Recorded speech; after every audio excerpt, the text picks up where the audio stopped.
దేశంలో కరోనా విజృంభిస్తోంది. రోజు రోజుకు కేసుల సంఖ్య భారీగా పెరుగుతున్నాయి.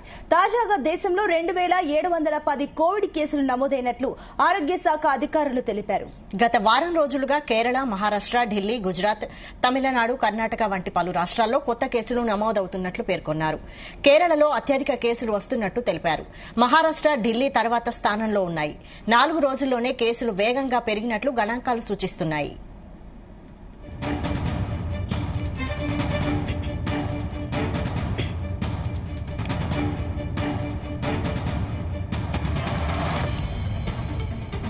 డేటా బోర్డులో వెల్లడించిన సమాచారం ప్రకారం దేశవ్యాప్తంగా క్రియాశీల కేసుల సంఖ్య 2710గా ఉండగా కేరళలో అత్యధికంగా 1147 కేసులు నమోదయ్యాయి.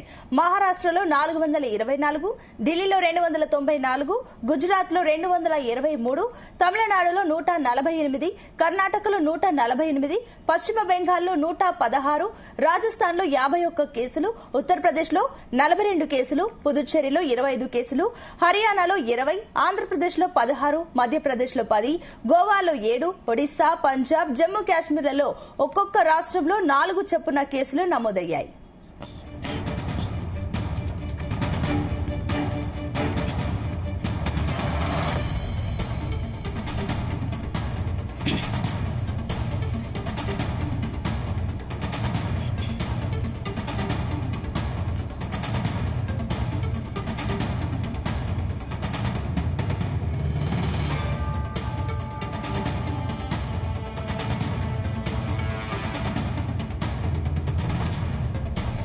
తెలంగాణ, అరుణాచల్ ప్రదేశ్, చండీగఢ్ రాష్ట్రాలలో ఒక్కో రాష్ట్రంలో 3 కేసులు నమోదవగా మిజోరాం, అస్సాంలలో చెరో 2 ఈ ఇన్ఫెక్షన్ బారిన పడినట్లు తెలుస్తోంది. దీనికి సంబంధించి మరిన్ని detail chief news coordinator Radhakrishna అందిస్తారు. రాధాకృష్ణ. Good afternoon Vaishali. మరొకసారి దేశవ్యాప్తంగా కరోనా కేసులు విజృంభిస్తున్నాయని చెప్పవచ్చు. దాదాపుగా ప్రస్తుతం ఈ రోజుకి దేశవ్యాప్తంగా యాక్టివ్ కేసుల సంఖ్య దాదాపు 2000 దాటిపోయింది. ప్రస్తుతం దేశంలో 2710 కోవిడ్ యాక్టివ్ కేసులు నమోదయ్యాయి. సో ఇందులో దాదాపు సగభాగం కూడా మొత్తంగా కూడా కేరళలో నమోదవుతుండడం కొంత ఆందోళన కలిగిస్తా ఉంది. ఏకకాలంలో కేరళలో ప్రస్తుతంగా సుమారు 1000కి పైగా కేసులు, 1400 కేసులు కూడా యాక్టివ్ కేసులు ఉన్నాయి. సో వరుస పెట్టి రోజువారీ కేసులు అక్కడ ఉన్నటువంటి కేరళలో వైద్యారోగ్య శాఖ కూడా పూర్తి స్థాయిలో అనుమానాస్పద వ్యక్తులు కావచ్చు, ఎవరైతే ఈ కరోనాకు సంబంధించినటువంటి ఇబ్బంది పడుతున్నారో వాళ్ళందరికీ టెస్ట్ చేస్తా ఉన్నారు. ఇప్పుడు ప్రస్తుతం అక్కడ ఉంటే 1000 మించి ఆ కేసులు నమోదయ్యాయి. సో మరి 2-3 రోజుల్లో కూడా కేసుల సంఖ్య పెరిగే అవకాశం ఉన్నట్టుగా తెలుస్తా ఉంది. సో ఇది ఇలా ఉంటే ఈ కేవలం కేరళనే కాకుండా నెక్స్ట్ ఢిల్లీ, గుజరాత్, తమిళనాడు, కర్ణాటక రాష్ట్రాల్లో కూడా దాదాపు 100ల సంఖ్యలో కేసులు నమోదవడం కొంత ఆందోళన కలిగిస్తున్నాయి. ఎందుకంటే ప్రధానంగా దేశంలో ఎక్కడైతే జనసందోహం ఎక్కువగా ఉంటుందో అక్కడి ప్రాంతాల్లో ఈ కేసులు నమోదు ఎక్కువగా అవుతున్నాయి. ఇటీవల కాలంలో కోవిడ్ తో దేశవ్యాప్తంగా 4 చనిపోయినట్టు సమాచారం అంతా ఉంది. సో వారిలో కొంతమంది దీర్ఘకాలికంగా వ్యాధిగ్రస్తులై ఉండడం ఒకవైపు అయితే, సో కరోనా కూడా సోకి చనిపోయారని చెప్పడం కొంత కలకలం సృష్టిస్తూ ఉంది. సో ఇప్పుడు అసలే పెద్ద ఎత్తున కోవిడ్ వ్యాప్తి చెందుతున్న నేపథ్యంలో నెక్స్ట్ ప్రభుత్వం ఏం చేయాలనే దానిపైన ఆ యొక్క రాష్ట్రాల వైద్యారోగ్య శాఖతోని కేంద్ర ప్రభుత్వం కూడా సమాచారం చేస్తా ఉంది. వాళ్ళకి సంబంధించి కొంత కరోనా కేసులు కట్టుదిట్టం చేసేందుకు స్థానికంగా ఆయా రాష్ట్ర ప్రభుత్వాలు కొన్ని నిబంధనలు పాటించాల్సిన అంశం ఉంటుంది. సో ప్రజలకు కూడా ఎప్పటికప్పుడు వైద్య ఆరోగ్య శాఖ అవగాహన కల్పించే కార్యక్రమాలు చేపట్టాలని చెప్పి చూపిస్తా ఉంది. ఎందుకంటే ఇప్పటికే కరోనా పైన ప్రతి ఒక్క జనాలకు మనం చూసాము. గతంలో కరోనా వల్ల ప్రపంచవ్యాప్తంగా ఎట్లాంటి పరిస్థితులు ఏర్పడ్డాయో, కనీసము ఎవరైతే కుటుంబ సభ్యులు కోల్పోయారో వాళ్ళ మృతదేహాలను కూడా తీసుకోలేని పరిస్థితి ఉండేది. సో అట్లాంటి పరిస్థితులు ప్రతి ఒక్కరూ ప్రపంచవ్యాప్తంగా అందరూ చూసిన ఆ పరిస్థితులే. సో ఇప్పుడు మరోసారి కరోనా కేసులు పెరుగుతున్నాయి, విరివిగా పెరుగుతున్నాయి. ఏ మాత్రం అజాగ్రత్తగా ఉన్నా, నిర్లక్ష్యం చేసినా ఎవరికి వారు ఇబ్బంది పడాల్సి వస్తుంది. సో జాగ్రత్తలు పాటించండి. జనసందోహం ఉన్న ప్రాంతంలో వెళితే కాస్త ఈ మాస్కులు ధరించడం, అదే సందర్భంలో ఎప్పటికప్పుడు చేతులను శుభ్రపరచుకోవడము, శానిటైజ్ చేసుకోవడము, పరిసరాలు శుభ్రంగా ఉంచుకోవాలని చెప్పేసి వైద్యారోగ్య శాఖ చెప్తా ఉంది. ఎందుకంటే లాక్డౌన్ చేసే పరిస్థితి ఉండదు, కానీ అలాంటి పరిస్థితులు కొని తెచ్చుకోవద్దు. సో ఎవరికి వారు వ్యక్తిగతంగా కాస్త ఈ శుభ్రతను పాటించి కరోనా రాకుండా జాగ్రత్తను పాటించాలని చెప్పేసి ఇప్పటికే ఆయా రాష్ట్ర ప్రభుత్వాల వైద్య ఆరోగ్య శాఖలు కూడా ప్రకటించాయి. సో ఎప్పటికప్పుడు పరిస్థితులు సమీక్షిస్తున్నాయి. కేరళ మాత్రం దాదాపు 1500 కేసులకు సంబంధించి నియర్ బై 1500 కేసులు నమోడంతో అక్కడ పెద్ద ఎత్తున వ్యాప్తి ఉందని గమనించారు. ఎందుకంటే విరివిగా దుబాయ్ నుంచి విదేశాల నుంచి కేరళకు ప్రతినిత్యము రాకపోకలు కొనసాగుతుంటాయి. ఈ నేపథ్యంలో అక్కడ కేసుల సంఖ్య పెరుగుతున్నట్టుగా తెలుస్తోంది. గతంలో కూడా లాస్ట్ టైం కరోనా వచ్చిన సందర్భంలో కూడా అక్కడ కేరళలో ఎక్కువ కేసులు నమోదవడం, కొద్దిగా మరణాల సంఖ్య కూడా ఎక్కువగా నమోదయ్యాయి. సో ఈ నేపథ్యంలో కేరళలో కొద్దిగా హైలైట్ గా ప్రకటించింది. ఏమాత్రం కాస్త ఈ యొక్క లక్షణాలు కనిపించినా, సిమ్టమ్స్ కనిపించినా వెంటనే ఆసుపత్రిలో చేరి చికిత్స సంబంధించి టెస్ట్ చేసుకొని నిర్ధారించుకుని తర్వాత ఈ యొక్క చికిత్స తీసుకుంటే బాగుంటుందని చెప్పేసి ఇప్పటికే సూచన సలహాలు చేస్తున్నారు. సో ఇప్పుడు దేశవ్యాప్తంగా క్రియాశీలక సంఖ్య, యాక్టివ్ ఉన్నటువంటి కేసుల సంఖ్య 2710 ఉంది. సో కేరళలోనే దాదాపు 1200 కేసులు నమోదయ్యాయి. మహారాష్ట్రలో 424, ఢిల్లీలో 294, గుజరాత్ లో 223, తమిళనాడులో 148, కర్ణాటకలో 148. సో ఇలా ఒక్కొక్క రాష్ట్రంలో 100కు పైగా కేసులు ఉన్నాయి. సో అక్కడి ఆ రాష్ట్రాల్లో మాత్రం కొద్దిగా అలర్ట్ ప్రకటించారు. ఒక ఉపశమనం సంబంధించినటువంటి వార్త ఏంటంటే తెలంగాణలో మాత్రం ఇప్పటి వరకు కేసులు ప్రభుత్వ లెక్కల ప్రకారం అధికారికంగా కేవలం 3 నమోదైనట్టుగా చూపించడము. సో అది పక్కన ఉన్నటువంటి ఆంధ్రప్రదేశ్ లో మాత్రం దాదాపుగా ఉన్నటువంటి ఆంధ్రప్రదేశ్ లో 16 కేసులు నమోదైందని చెప్తున్నారు. ఇటీవల విశాఖలో ఒక వ్యక్తి మరణించారు. తన కరోనాకు సంబంధించి లేకపోతే ఇతరత్ర ఇతను వ్యాధితో చనిపోయాడు అని చెప్పేసి కూడా ఇప్పటికే దానిపైన ప్రభుత్వం అక్కడ ఉన్నటువంటి వైద్యారోగ్య శాఖకు సంబంధించినటువంటి పూర్తి సమాచారం తెప్పించుకునే ప్రయత్నం చేస్తోంది. మొత్తంగా కరోనా మరొకసారి దేశవ్యాప్తంగా కావచ్చు, ప్రపంచ వ్యాప్తంగా పూర్తి స్థాయిలో మరొకసారి విజృంభిస్తుందని చెప్పుకోవచ్చు. సో హై అలర్ట్ ఉన్నది.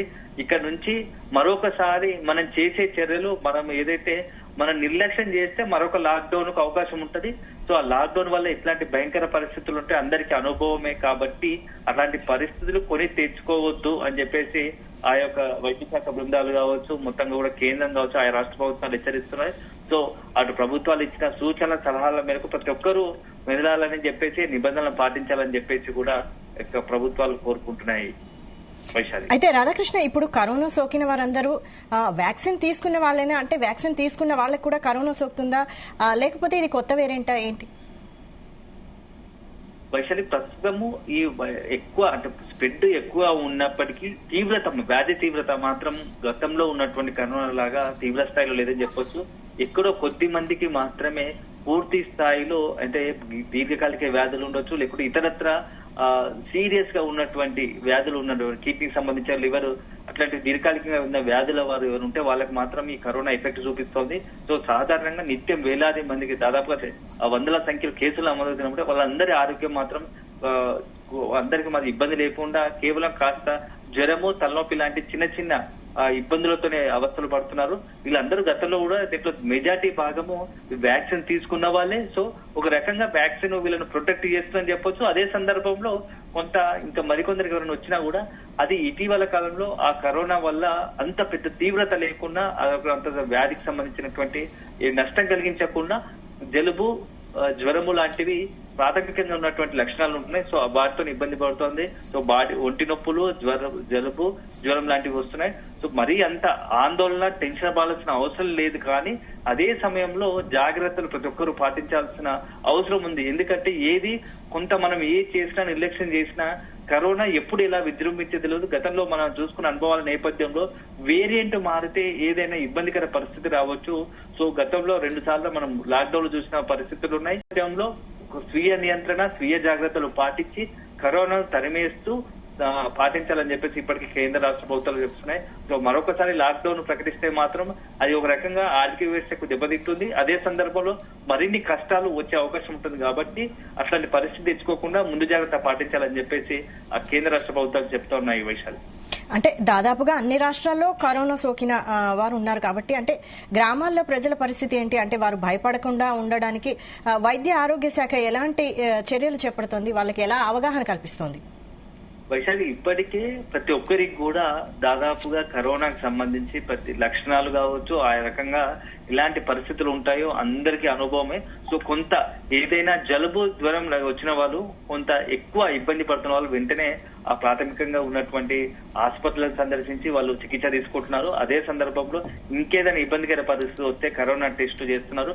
ప్రభుత్వం కూడా అట్లాంటి వ్యక్తుల పట్ల కాస్త అలర్ట్ గా ఉండి తెలంగాణ ప్రభుత్వం కావచ్చు, ఏపీ ప్రభుత్వం కావచ్చు, తెలుగు రాష్ట్రాలకు సంబంధించిన ప్రభుత్వాలు కూడా లక్షణాలు ఎక్కువగా ఉన్న వారిని కొద్ది ఐసోలేషన్ లో ఉంచే ప్రయత్నం చేస్తోంది.